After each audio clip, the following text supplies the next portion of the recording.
Hiya guys, Freddy here. Welcome back to another retro magazine thing. Because this time we're going to be looking at Valkyrie Magazine issue number 2 from October 1994. So we're going to be getting into the mid-90s, when the role-playing industry was doing fantastic, but there was trouble on the horizon, because obviously Games Designers Workshop was in trouble, and we weren't far off TSR getting in deep financial troubles, which led to them being bought out by Wizards of the Coast, and Dungeons & Dragons passing on to its new owners. But at this point, there were so many games coming out, so much interesting stuff that happens, that it'll be fascinating to look through it. But as always, before we start, I need to mention my Patrons, who are wonderful, wonderful people who help support the channel. So I'd like to thank from the absolute bottom of my heart. Their efforts are really, really appreciated. But I have to say that if you'd like to support the channel, or you'd like to see these videos a week early, or you'd like to see some Patreon exclusives, or the other levels of patronage we've got, then check out the Patreon in the description down below. It'd be very much appreciated. But anyway, let's get into Valkyrie Magazine issue number 2.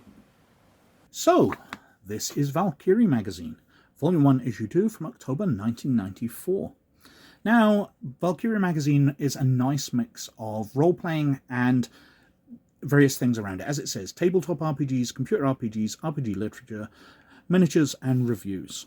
And amongst their reviews, they've got Jihad, Book of Monsters, Murderer's Rose, Spellfire, Cleric's Sourcebook, Kraken's Field Guide, Battle Rider, Book of Shadows, Fate of Fools, Council of Worms, Planescape MC, More Thrust, Castle Falkenstein, and also they've got articles, the scenario for Cult, a generic fantasy scenario, Fortean Events Table, which I think is absolutely fantastic, really like that one. Traveller Campaign Building, Magic the Gathering Listings, Street Samurai Shemi, and an exclusive Mask of the Red Death preview. But the big banner here is a free polyhedral dice. Now, do I remember which dice it is from 1994 when that went into my collection? Actually, I do, because it's one of my favourite dice. It's this pearlescent D8. I really like the look of the pearlescent dice, and although I've never bought a set of them, I do have a full set that I picked up off different magazines when they gave them away. They seem to give away pearlescent ones for some reason. So I've got a full set of pearlescent ones, and I remember with Valkyrie Magazine, it was my D8 I got. I got my D4 and 2 D10s off different magazines later on. Now, what else we got? The free dice was courtesy of Hobby Games. I don't really recognise where the cover artwork is from, but we shall delve inside. Now, first up, we've got an advert for Karma. It's the first sourcebook for Slay Industries from Nightfall Games. Before they became part of Wizards of the Coast, became TSR UK at one point. It's a fantastic sourcebook. The binding on it is famously terrible. Basically, mine's a cover with a bunch of loose leaf pages held within it. But it's so creative and so wonderfully cool. Contents page. And then we're into the industry news. What do we got in here? Just various releases, talking about Battletech releases by Fazer. Masterbook system coming out from West End Games. Shattered Dreams RPG from Apex Publications. Various books from White Wolf, mainly from Mage. The Deep Umbra. TSR's releasing Rogues of Lankmar, The Last of the Dragonlance Classic Modules books, Elminster's Ecologies. Decipher Games bringing out Star Trek Next Generation card games. I believe they brought out the role-playing game as well. Iron Crown Enterprises with various Rollmaster releases. And MERP 2nd Edition Accessory Pack. Chaosium bringing out, what have we got here? The Kairos Guidebook. Strange Aeons, which we've covered on the channel before. Crunchy Frog bringing out Toy Wars 3 The Revenge. A big advert for Magic the Gathering. As I commented when I covered the first issue of this, Tales of the Gargering. Now, I don't know anything about this game, and I would love to know more. If anybody has any memories of this, or ways of contacting anybody behind it, because this is Sanctuary Games, based out of East Kilbride. So, fairly local to me, within about 30 miles. Now, I thought Slay Industries was the Scottish role-playing game, but apparently we had another, which I just wasn't aware of, and that saddens me. I would love to know more. We've got Angus Abramson compiling a list of Magic the Gathering cards. Angus obviously has gone on to far better things now. An advert for various miniatures. A second part of the Adventures for Kult. Now, I didn't know this was a multi-part adventure. The first part seemed pretty interesting. This seems to be taking that on. It was about a person that were being inducted into a cult, but they were being used by the ex-lover of the person they got involved in the cult. So it was all very cultish and people assassinating one another for love, which I thought was very interesting and very different. Not power-related, but actually related to emotions. Some various characters in there. Miniature scenario using Wessex Games Hellfire rules.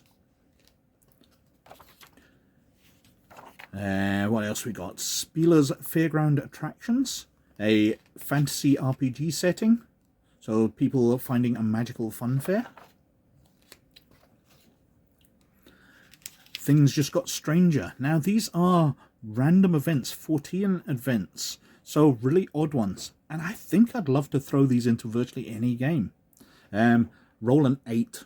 After a hurricane, neighbours display and discuss several head-sized blobs of protoplasm they've discovered in the village pond. If taken to a biology lab, they'll be diagnosed as harmless crowds of single-cell organisms. Scratch head in wonderment. Just weird things which happen. An absolutely massive table here. So you can roll up random events. You discover that Ludwig van Beethoven was a Cthulhuid investigator. The wife of his ancestor Arnold van Beethoven was burned at the stake as a witch in 1595. Just random stuff. Absolutely love it. Universe building for Traveller the New Era. You know, fleshing out exactly when you want to set your campaign, building up your campaign within that game.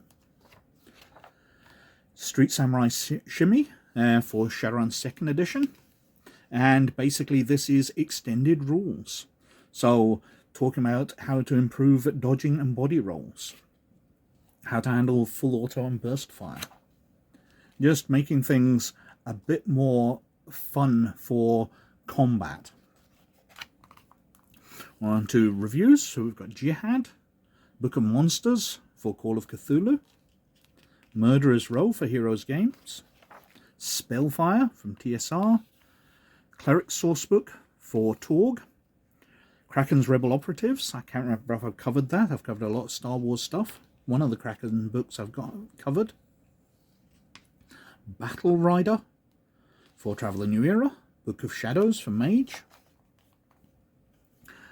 Teroticum for Cult,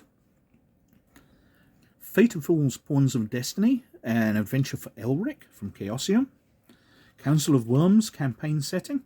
As I've been covering a lot of campaign settings, I've got that one aside to cover as well. And Planescape, a large section on that, including the Monstrous Compendium. That's what the MC on the cover apparently meant. More Thrust supplement for Full Thrust, a game I don't know much about. Castle Falkenstein, a review of. We've covered that on the channel before. Various small ads. Subscribe for next issue. A preview of Mask of the Red Death. Taking Ravenloft into the sort of Victorian era, if I remember right. I must cover that because that seems an absolutely fascinating idea.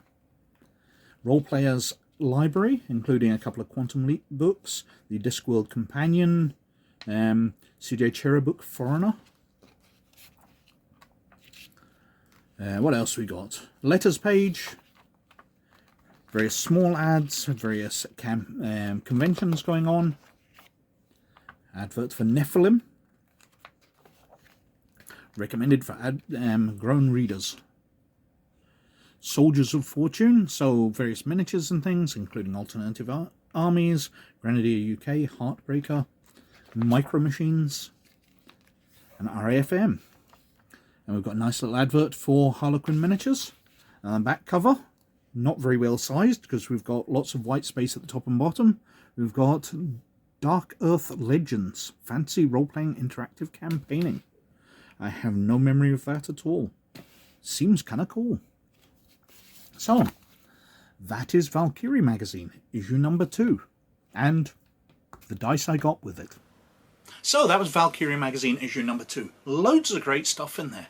Now, what's coming clear to me when I look through these magazines is how much stuff I wish I'd bought. Obviously, I bought loads and loads of stuff. I have packed shelves behind me, mainly of late 80s, 90s games. But there's so much more I wish I'd got. I really want to have so many of these games, and they're just lost in time now. I can't find evidence of some of these games online. They just seem to have disappeared into history, which is really sad. Creative people put some fantastic work out there, and it's really, really intriguing what was going on.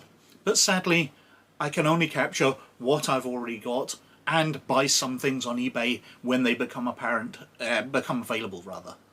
But some great stuff in there. It's really, really enjoyable looking through these and looking back into history, especially the history when I was still young and having loads of fun with gaming, even though I'm still having great fun these days. But anyway, as usual, I think I've been wittering on for quite long enough, so thank you very much for watching. But as always, most of all, you look after yourselves, and I'll catch you later. Bye now.